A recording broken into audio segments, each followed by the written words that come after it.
Hello, and welcome to the Sexient Beings sessions. I'm Alix Pruett, a certified sex, love, and relationship coach and reality guide. I work with men, women, and couples plus who want to transform their old patterns, pains, and beliefs so they can create thriving relationships that are deeply connected, playful, and fulfilling within themselves and with others. Today, our topic is stressed out. So, stress is something that all of us end up experiencing at one point or another in life. It is a very normal um, physiological reaction and mental reaction to the world around us that is actually based off of very old pathways that have been formed through our evolution. Granted, when those evolutionary cycles first started, way back in our primal beginnings, it was based off of being chased by a predator in the wild, right? Or needing to protect based on the very foundational survival needs. Um, and nowadays, we don't necessarily have a predator jumping out of the bushes at us, but we still have the fight, flight, freeze, and more recently discovered fawn responses that come up in our systems. We should be joined shortly by Rachelrose as well, our kind of resident psychologist and life coach. So she can definitely speak on these topics more.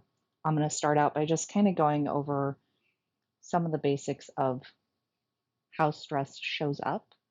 So, first off, it can show up in your mood, right? It can show up as this restlessness, a lack of motivation or focus, feeling overwhelmed, um, irritability and anger, sadness and depression. Within your body, headaches, muscle tension or pain, chest pain, fatigue, changes in your sex drive, upset stomach, and sleep problems. As far as impacting behavior, overeating and undereating, angry outbursts, abuse of drugs or alcohol, tobacco use, social withdrawal, exercising less often. You'll also find that you may end up engaging less in things that you enjoy or have enjoyed in the past, or get less enjoyment out of those spaces than you have in the past. And those can be all very normal reactions to experiencing stress because your body has now gone into a survival mode. And when it's in that survival mode, your system is now focused on surviving. So it resorts back to these very primal drives of trying to run, trying to fight. And when we repress those down, it can end up affecting all those other areas. Hello, Rachelrose. Thank you for joining us. Glad to Hello. see you got on the Thanks for call. late. Yeah, I thought I was in the call, and I was like, What's going on?" Turns out I was not. So, Oh, I apologize for being late. that's all right. I was just going over some of the things that contribute um, to the stress response, and that's showing up from that very primal place of uh, fight, flight, freeze, and fawn. Mhm, And then some of the mhm. body, mood, and behavior impacts that can have. I know this was a Yeah. topic you had actually picked out, so I wanted to kind of give you more of the lead in this space. Oh, sure, thank you. I think that we both have some expertise knowledge for sure, but I can give my 2 Yes. cents. Yeah, no, I specifically picked this one because it is, one that, I struggle with or have struggled with a lot in the past, and the present, honey. I have a lot of chronic conditions that are exacerbated by stress, um, which You don't need necessarily chronic conditions for your physical body to be harmed by stress or exacerbated by stress. Like irritable bowel syndrome is a great example of stress somaticizing the body. Or for women, usually, not always, in the bladder. And that is from like what I the little tidbit I heard from what you were saying when I came in is holding on to it in your body. Mhm. Those, you know, like the name of today's session is stressed out, is, there are positive and negative stressors that can either harm the body or benefit the body, depending on how you approach it. And it's not necessarily that these stresses are two different stresses, it's the same stress. It's how you approach it. So let's say, like work is really heavy, you've got 6 kids and you've got to make dinner, you just finished work, whatever crazy, chaotic scenario you can come up with. Uh, but one way to shift stress to be good for you is to reframe it as a challenge to rise to rather than a threat. Like you were mentioning about, fight, flight, freeze, or fawn. That is a reaction to a threat. But if you view it as a challenge to rise up to, it changes the whole game of what stress can do for you. Not to you, but for you.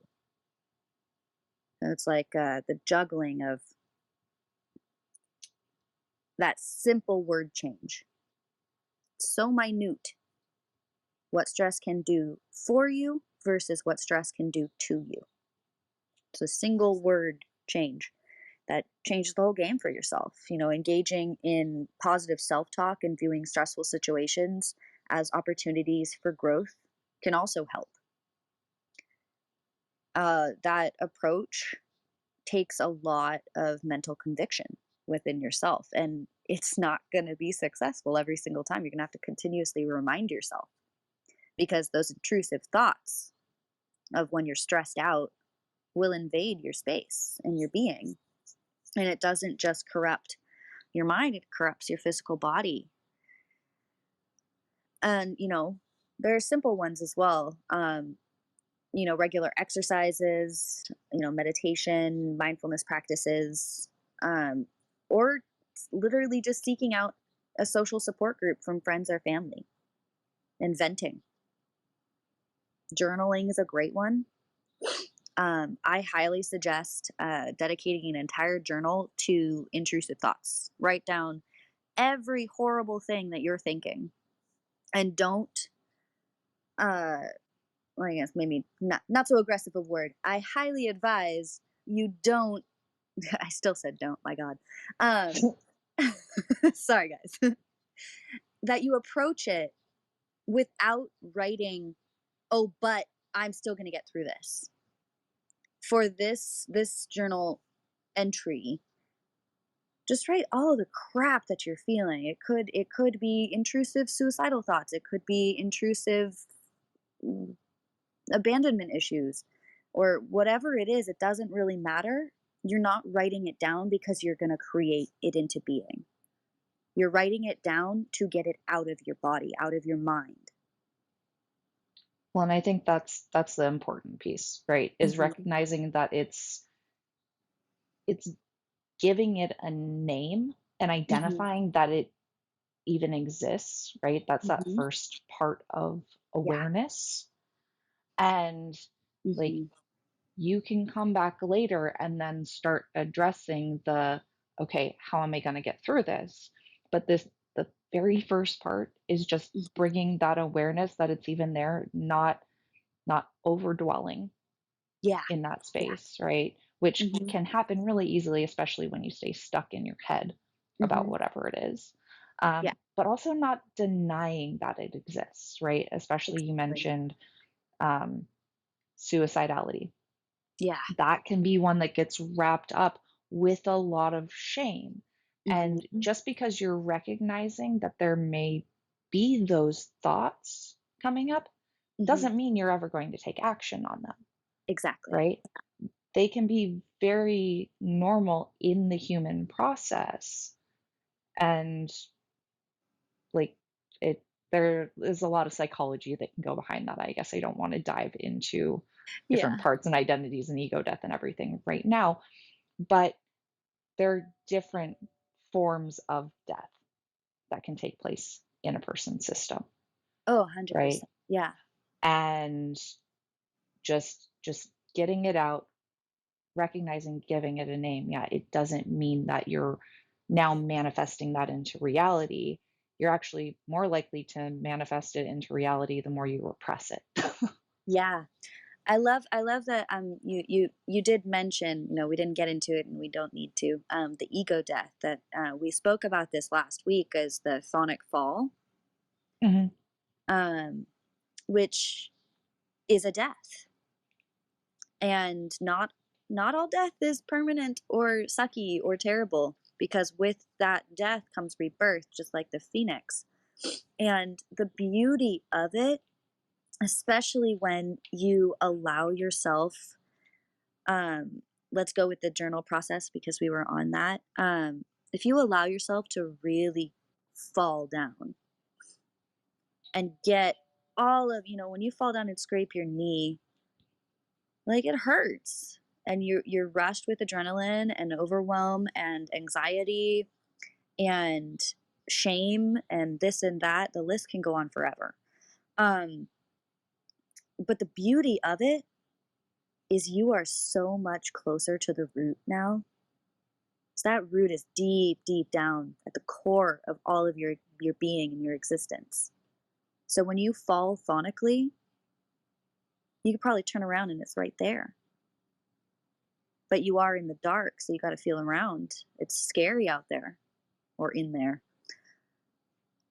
And one of my favorite things to do with my journal entries, and I do this daily, is once I purge myself of my intrusive thoughts and all of the things that I'm feeling that aren't serving me and I'm not going to act on them, I burn it. I light it on fire.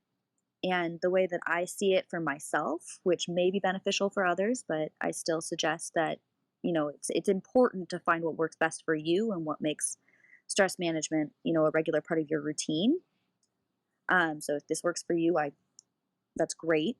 If it doesn't, don't worry, you'll find one. But for me, that lighting them on fire, it lights up that dark space so that I can see, even for a brief moment, however long it burns for, I can see what's around me. And then I look around and I look for the door, or I look for the staircase, or I look for whatever it is that I need to see to take action that in a way that will serve me, that will be that challenge to rise so that I can climb up after that fall down. Well, and what I think is really beautiful there, right, is I don't know, the words ownership kept Mhm. popping up in my Oh, I mind, love that. right? Yeah. And the more you start identifying your stressors, the Mhm. more you can actually start recognizing where you actually can take ownership, where you actually have control, where you can actually take action, Mhm. right? To Exactly. start changing your situation. And that's maybe, I mean, I'm going to bring up work projects just because typically people can get stressed out over work projects. I know I have in the past. Mhm. Um, let's say your boss comes to you and they're like, I want you to take the lead on this big project. That on its own can feel overwhelming, right? Mhm. Especially if you incorporate in all your other daily tasks you have to take care of. And now Yeah. you're potentially having to manage other Mhm. people as Mhm. well. Um, But in that it's getting clear, like, if your boss approaches you and is like, "I want you to take on this project," if you don't have the time, space, capability for that, like, you can say no. They may not be comfortable with you saying no. It may mean there's discussions and readjustment so you can be clear about what sort of responsibility you can actually take on or what smaller steps you can take to Mhm. actually get to that bigger picture they're wanting. Mhm. But getting that named out there that like that feels too overwhelming for you, right? Yeah. Then okay, like what's the point I could move back to where it feels comfortable or exciting or manageable, whatever it is, but that has that little bit of an edge to it.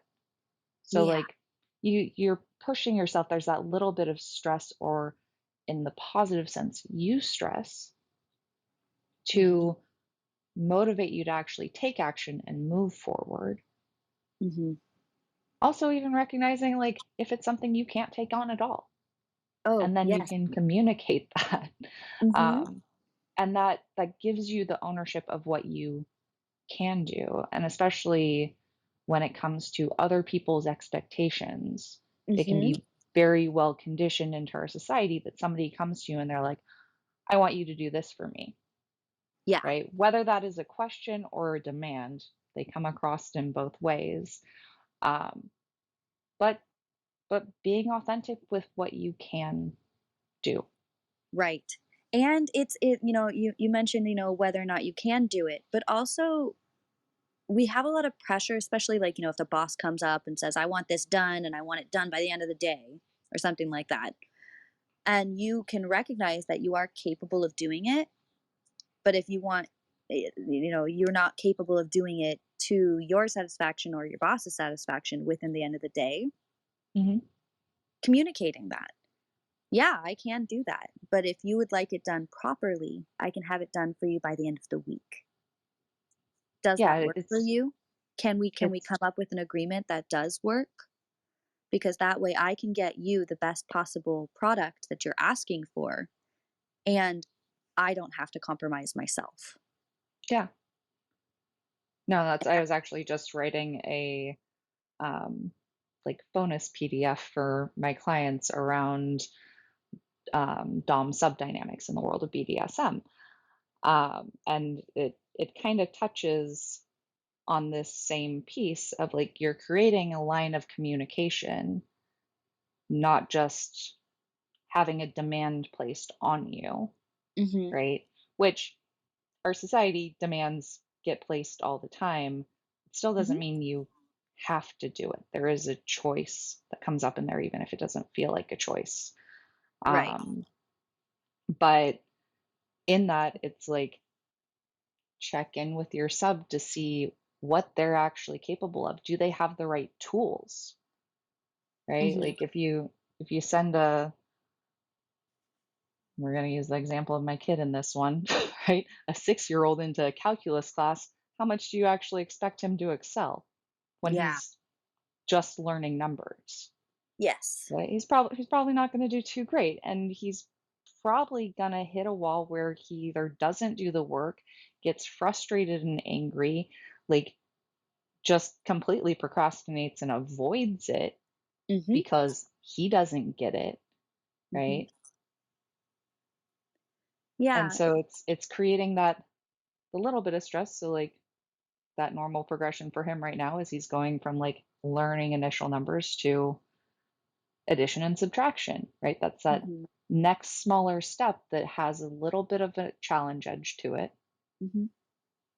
but isn't way over his head and also isn't taking a step back to where it's too easy. Because when it's too easy, like we'll also avoid doing it or just like bust it out at the very last second with a low quality standard of work because it's boring and it's not Mhm. challenging. Mhm. Yeah. And that makes me think about, like utilizing that childlike mind, or maybe not utilizing, but acknowledging. Mhm. Like for me, um in this field, there's a lot more to life coaching and psychology than just sitting with someone and helping them through and working with them. There's a lot more to it. There's, in this case, learning how to use Clubhouse so that we Hmm. can have a space so that we can offer our expertise to people. That is, you know, not in my area of expertise. I'm not very good with technology. Or it is, creating content so that we can share certain tidbits of knowledge with the world. That's also not my area of expertise.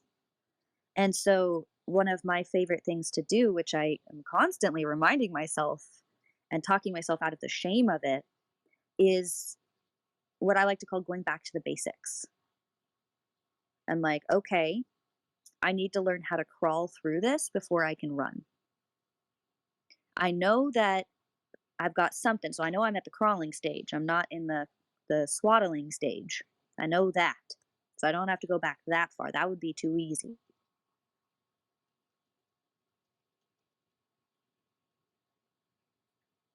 Are you there? I think it may have started cutting out. Oh, But I think. Oh, there you are. It cut reprocessing out. my mind to allow myself. Can you hear me? Yeah, it Oh, I'm had cut sorry. Can out. you hear me still? So, yes, now I can. Okay. Oh no, I'm so sorry, guys. Um mm, so I was saying that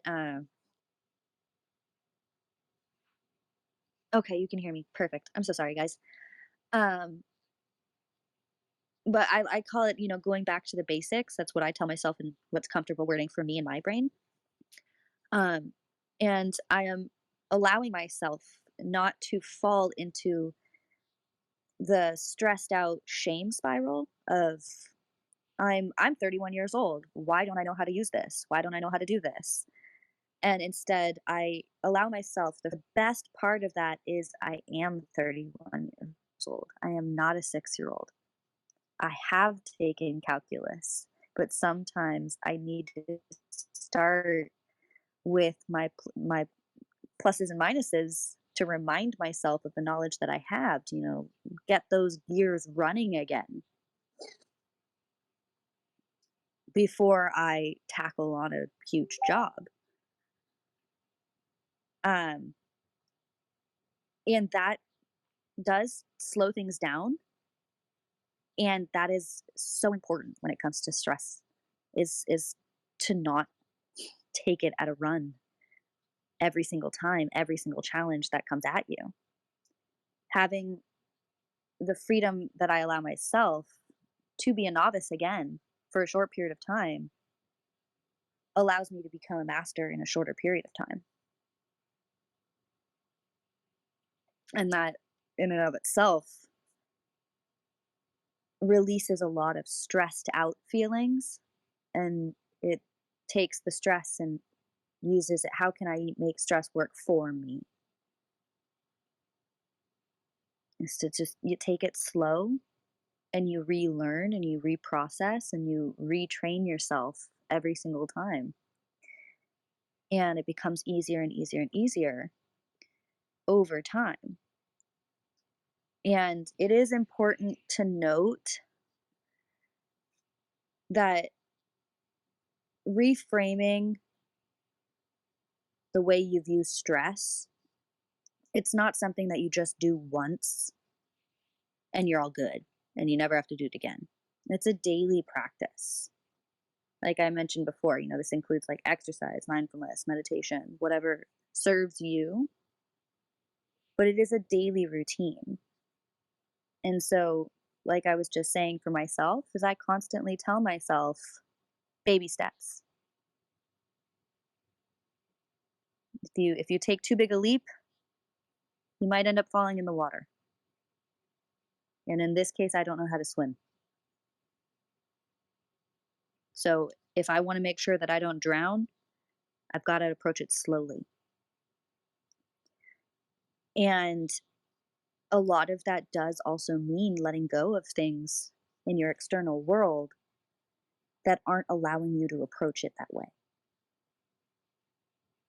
If you're in a relationship and you've just gotten out of a bad relationship, rushing in, maybe that partner that you're seeing now wants to, move in really quick or, go on dates every night, and that's too much for you. And you can either communicate that, which I highly suggest, or you can choose to say, I'm not ready for this. I needed to go slower and leave. Same with the job situation. Uh, Making things work for you. It's the big kicker there. You could have your dream job and then they're it's your first job out of college or whatever, and they're wanting you to hit the ground running as fast as possible, and you're just trying to figure out how it all works. Make sure that the environment is adaptable to your needs to slow down. It doesn't necessarily mean to exit the race, and it doesn't mean you're not going to win the race. I think that just made me think of the rabbit and the hare. I'm sorry, the rabbit and the Mhm. hare, the tortoise and the hare. Yeah. And there are benefits to going slow. Like, who won that race? And I think that stress comes onto the body and the mind in a very rapid way. It's almost like you get antsy, you can't sit still. It's like everything's in hyperdrive. And so sitting down and, making up a list of steps to get through it, that can be hard enough. Well, I And think yeah. I think being able to recognize like what stage of Mhm. stress you're in. Oh, And maybe definitely. stage isn't the correct word, but the different responses that come up for like fight, flight, freeze, and fawn Yeah. are valuable because the way I look at this anymore, and it's from reading, um, oh, what was it? There's a book on like vibrational energy states, right? But it talked about this tiering and like how when you're in a fight response, it's actually a higher energy state Mhm. than when you're in a freeze response, Mhm. right? And it's come up through breathwork trainings and stuff as well. So like Mhm. those higher energy states are fight and flight, right? Yeah. Those are the ones that actually take you taking an action Yeah. in the outside world. And then as that stress builds, as it becomes more overwhelming, your system will go into a state of freeze. And that can look like stuckness, collapse, immobilization, spacing out, dissociation, numbness, going very inward with shame, Mhm. right? When you're in that freeze response, like you're not interacting and connecting with the outside world. And Mhm. that it ends up having all sorts of holding patterns within your body, right? Because that, like, no action is being taken Yeah. overall. So it can be harder to come out of freeze or recognize you're in it because it can feel like numbness. It can feel like nothing. Mhm. But in that, nothing and numbness are feelings and sets of sensations in the body because there's certain signals that are telling you, like, if somebody is like, "Oh, well, how are you feeling today?" and you're like, "I don't feel anything." Well, you're feeling something that tells you you're feeling nothing, I love that. right? Mhm. And the last one, and I feel like it's more recent. Like I definitely wasn't in my biology major and talking about the different stress and fear response systems, but Mhm. fawn, and that comes down. It's more of a socially based stress and fear response. Yeah. And that is people pleasing, avoiding conflict, prioritizing other people's needs over your own, Yeah. not being able to speak your own no, and you have a really hard time setting boundaries. Like you are willing to fold your boundaries constantly because that helps you please other people, avoid conflict. And there can be a lot that gets wrapped up in this with our society specifically. I know it's a lot that I have had to work through. And to me, that falls in that same plane as the freeze response because you have now hit a point where, like, you are just appeasing others. Yeah. And I mean, ultimately, it leads to burnout severely as well Mhm. because now you're expelling energy that you don't necessarily have, and you may even think that it is your authentic yes, right? Like Yeah. there is lies that can be told to yourself in that because you have now become so disconnected Mm. from your own reality. Oh, yeah. I completely agree. It's, so important to evaluate and reevaluate, continuously reevaluate. My Well, and that's where the slowing down Yeah. comes in so valuably, and especially in freeze and fawn. Like fight to me, that's easier. If I'm getting angry, if I'm acting aggressive, if I'm like super moody and irritable, Mhm. it's probably a good sign that I am in fight. Like maybe it means I need a snack, right? Maybe it Mhm. means I need to go take a nap, right? But those are things that fulfill a need in my system, Mhm. right? It also gives me space to potentially go and move away from thinking about processing being stuck in the middle of this fight response Mhm. to then be able to slow down with it, come back to it a little bit later. Mhm. And that's Yeah. the flight can come up as anxiety, fear, panic, um, Mhm. uh, being a workaholic in a different area of your life. So, right, if you have emotional stuff and stressors coming up with your family, like maybe now all of a sudden you're working 60 hours a week. Mhm. Um, yeah, chronic worrying and then perfectionism is Yeah. another big one. And like thinking that you can't fail, you constantly have to be perfect, and that's there is no perfect. No matter No. how much we want there to be, there is no perfect. No, Like, there is and not. The only perfection is the discomfort that comes, mhm, yeah, and that's like you said, not perfect. yeah, and that's there's no shame in being in any one of these. The value Mhm. here is really just being able to recognize where you're at Mhm. so you can start working with what's coming up. And earlier we were talking about the journaling prompts. One of the things I have personally found really helpful in going through different courses Mhm. is like you asking yourself or giving yourself the journaling prompt of what am I feeling stressed about? Right. And you can ask this question or like not that question, but a whole variety of questions. It's like, what do I value about myself?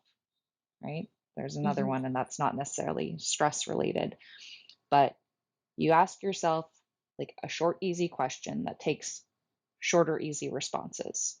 Mhm. And you non filtered start going off. And you Yeah. get to the point where you feel like you've hit the end. And then you're like, okay, if there was just two more, and if there was a little bit more, or you like Mhm. set a timer for yourself, you notice like you start running out of steam after 2 minutes, keep going for the rest of the time because you'll probably surprise yourself with what comes out. Like you've now gotten through the surface layer with the things that felt easy to express, Mhm. right? And that can help you go down more into the core of what's under. that surface layer. Yeah.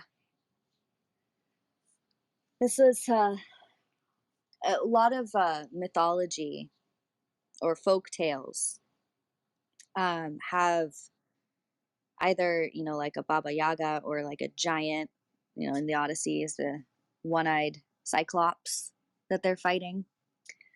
Um, and if you take out, the fantasy story of it and just view those giants as stress and how you have the fight, flight, fawn, or freeze to work with,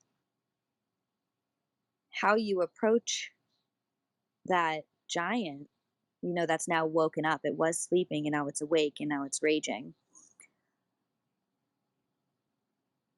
You don't necessarily need to kill the giant. That stress. You don't have to, chop its head off in order to move past in your journey on the path. There are plenty of stories where, using stealth to get around it. But in every story, the hero or the warrior or whoever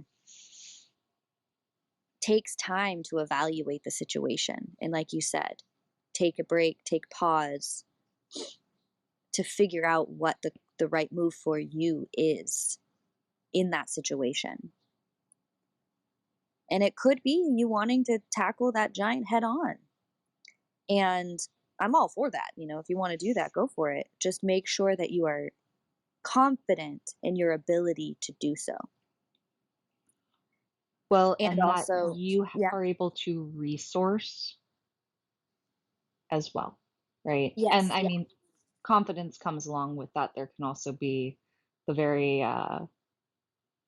we'll call it young confidence, right? I think of like hmm, guys specifically in their like teens to mid 20s yeah, where they feel invincible, which is yeah, great. Like there is survival properties in that for them being willing to go balls out.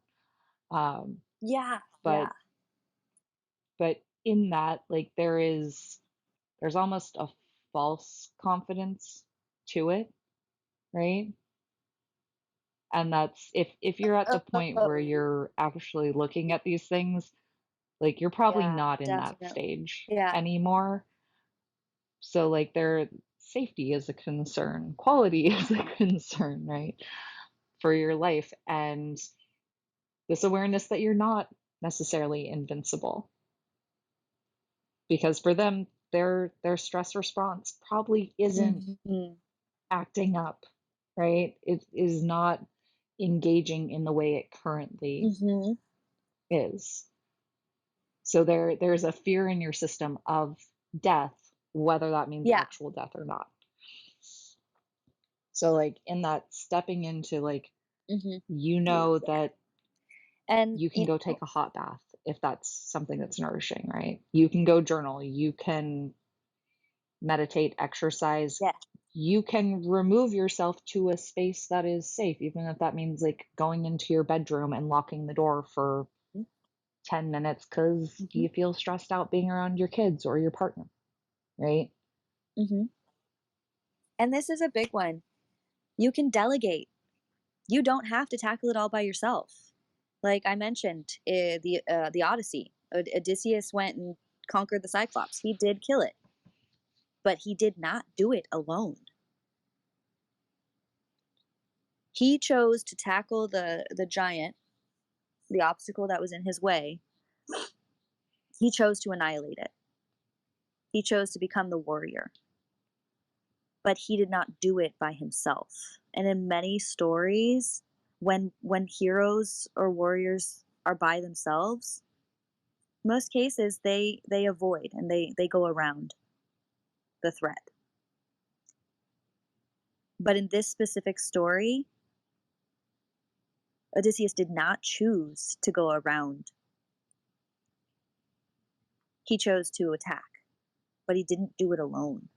So if you've got all of these stresses in your life, and you have other people in your life, that you have the ability and healthy communication, yeah, maybe it might take time to develop that, but delegating your tasks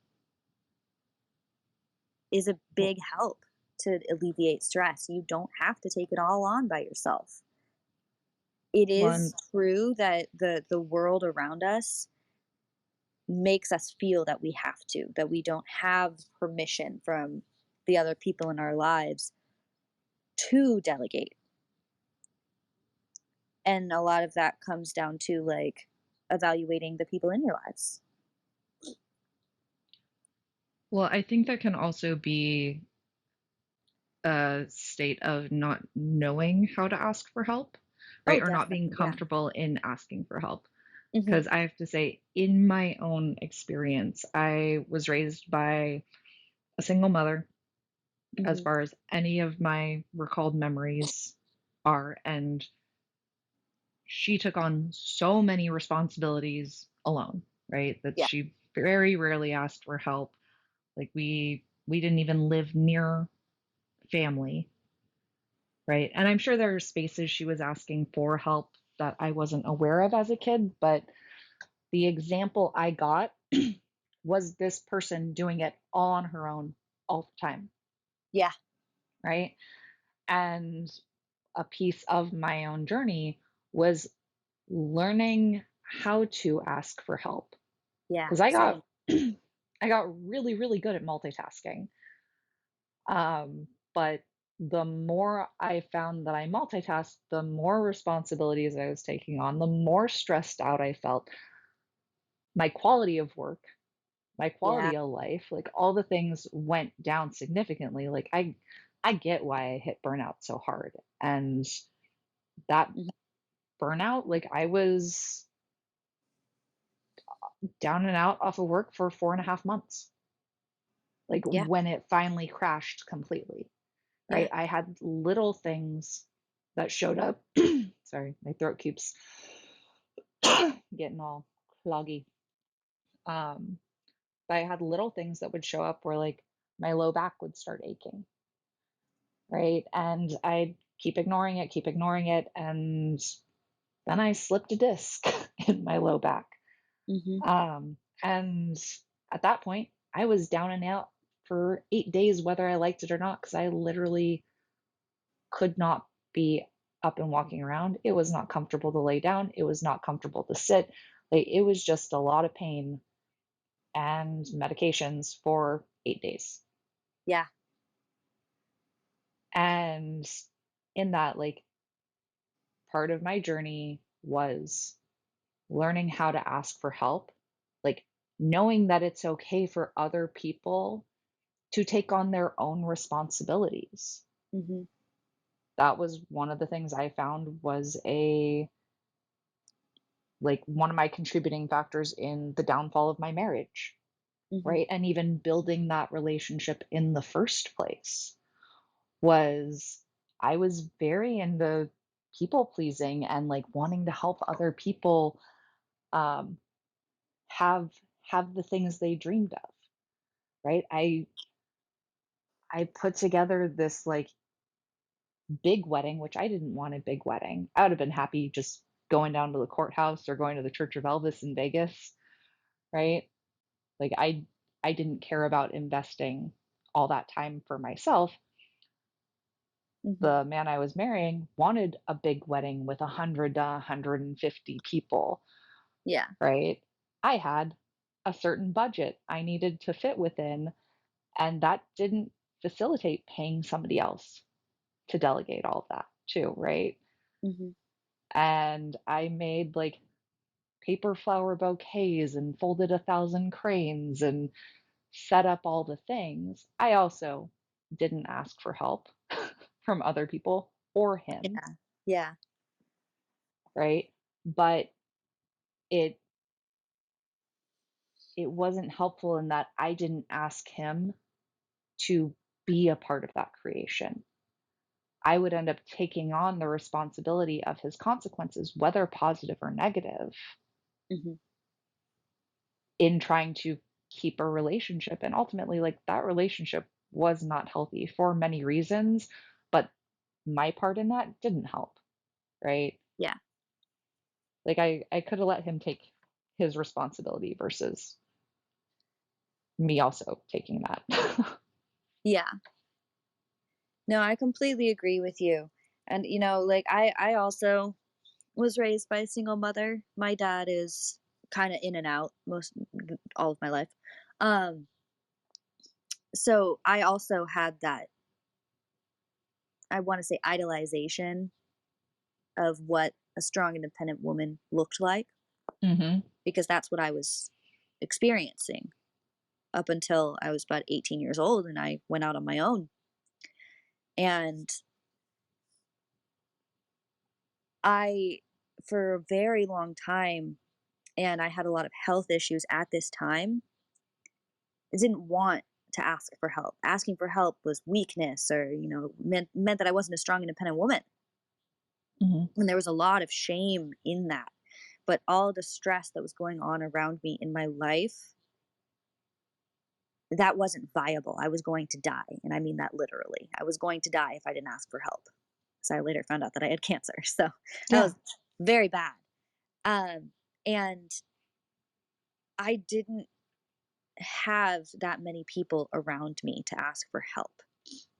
Um, and I unfortunately shunned a lot of the people that would have been healthy approachings for help, that would have just graciously been like, "Yes, I will help you." And I chose to go a very difficult route, which is okay. It served me in the long run. But I chose to reach out to my father, who was demonized by everyone else, and he didn't help himself in his own behaviors, for that help. And I sought out help from my sister, who we had a rocky relationship, and it kind of turned in. I don't know if anyone's seen the Avengers movies or Doctor Strange, specifically when he goes to confront that demon in the universe thing. I don't remember what his name was. It's like something, but he has the time stone, so he keeps coming and approaching us. Hey, I have a or I have a proposition, or I've come here to bargain. That's what he said, and he keeps coming back until finally they sit and listen. And sometimes when you ask for help,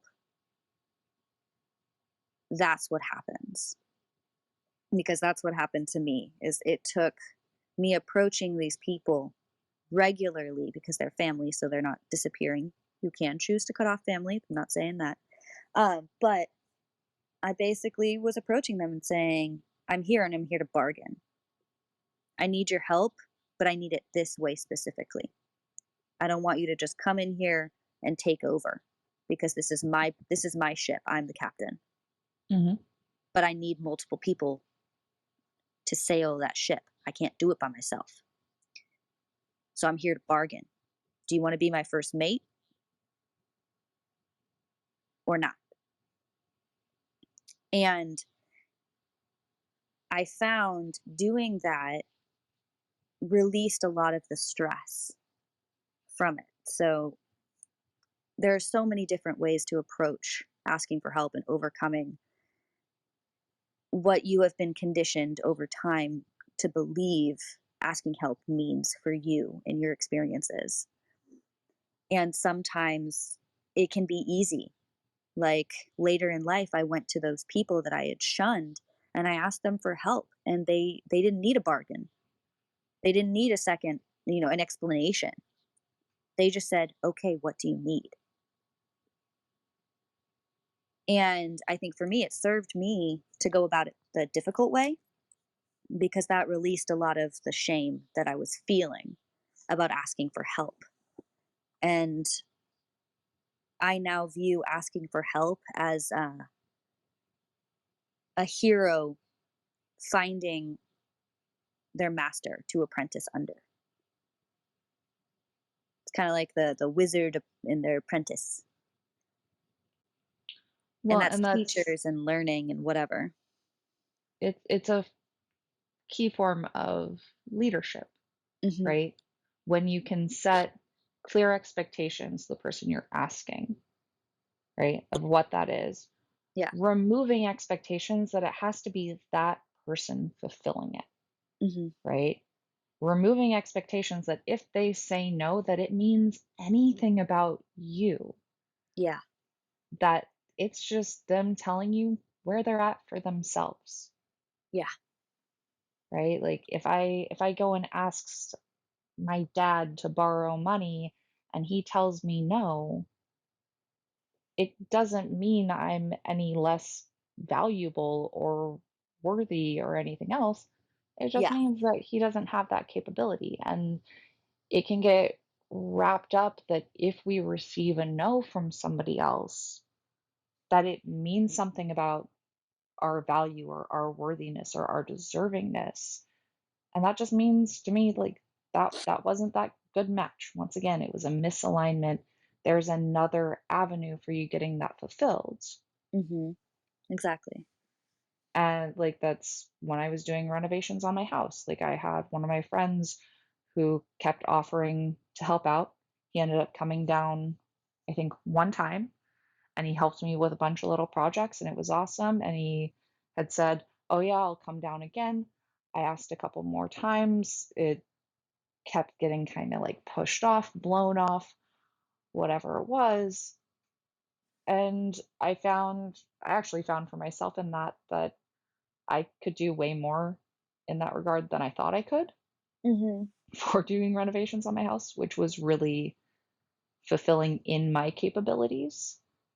Um, but then I also got to reach out to other people and have different conversations than I'd had with that original person about what may or may not work for my space Mhm. that I was wanting to create. Getting to invite my dad in like towards the end of that project and he helped me install the floors and we got some like daddy daughter bonding time in that while he worked on the floors and I worked on some of the other renovation projects. Like Mhm. you don't know what avenues can be created there until you ask. Asking for the help can also feel stressful, but it's finding the way to make that enjoyable, finding the value points, the excitement that can come with that. Yeah. And that's one of my favorite quotes is like the same feelings in the body that come up as fear are also the like same sensations and feelings that are there with excitement. It's just Mhm. the ones that are excitement have breath.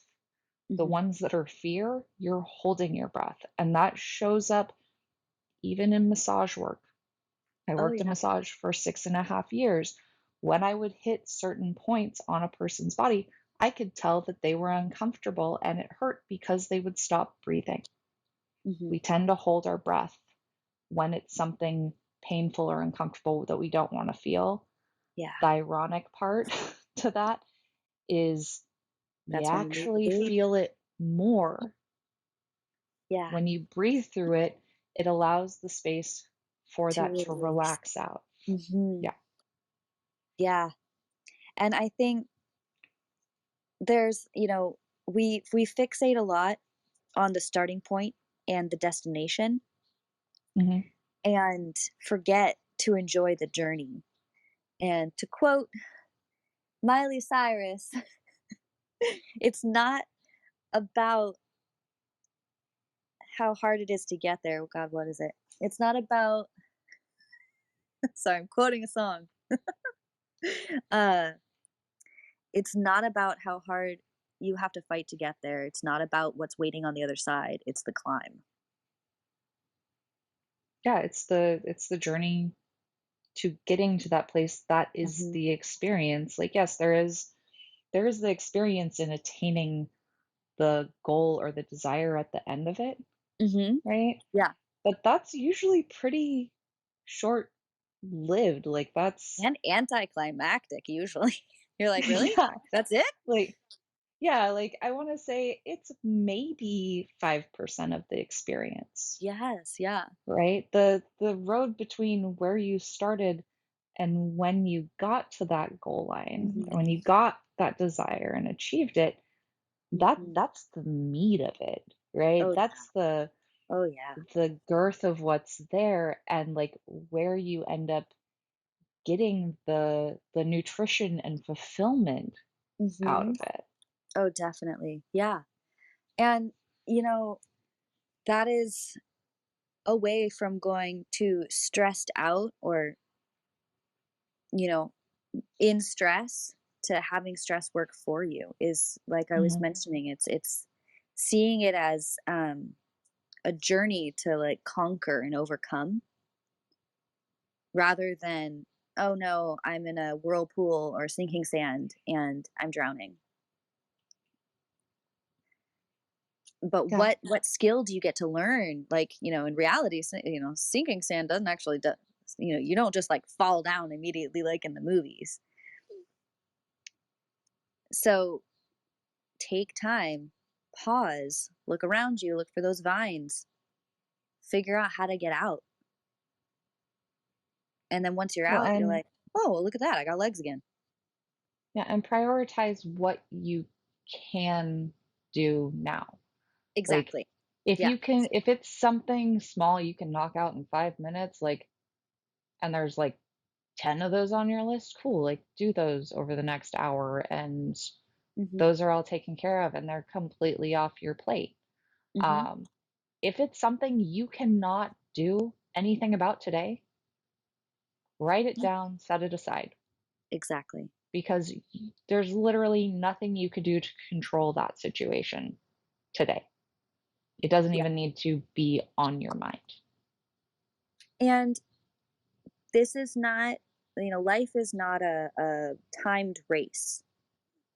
Even if you have an hour to do those 5-minute tasks, if you can only get one done, I love working with ones. If you can just get one thing Mhm. done a day, you did one more thing than you didn't do. Yeah. It's one more than nothing.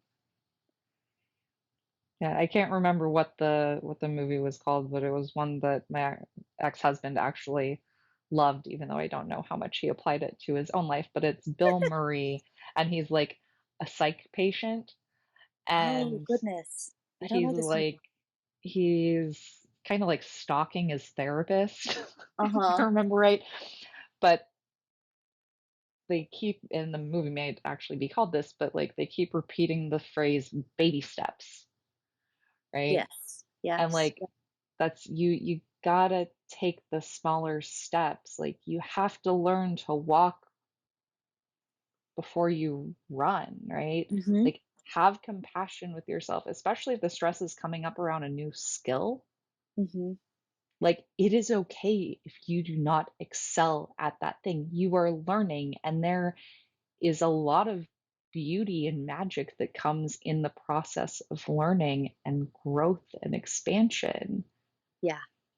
So, like, try to enjoy that. Find ways to make it pleasurable as you go. Mhm. It is growth is messy, but messy doesn't mean bad. No, messy can be really fun. Like, I keep Mhm. getting pictures of rolling around in the mud, like, on most of Yeah, our I calls, know. and I'm like, "I wanna go do Yeah. that. Let's go play in the mud and, like, paint and" Oh, yeah. Some of my favorite nights with friends, we were very messy. Like building a fort in your Yeah. room. That's messy, Mhm. but it's a lot of fun. Yeah. And also remember to clean up, clear the space. That living room that you just made that fort in, that fun that you had playing in that fort, well, now it's a new day. And take some space.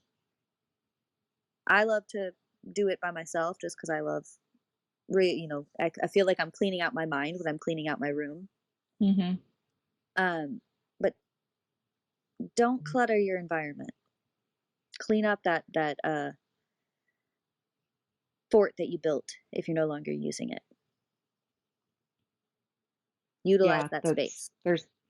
there's some big things that can go into seeing a whole lot of physical clutter around us, and that also Mhm. impacting your mental Mhm. state, even if Yes. it's not your clutter.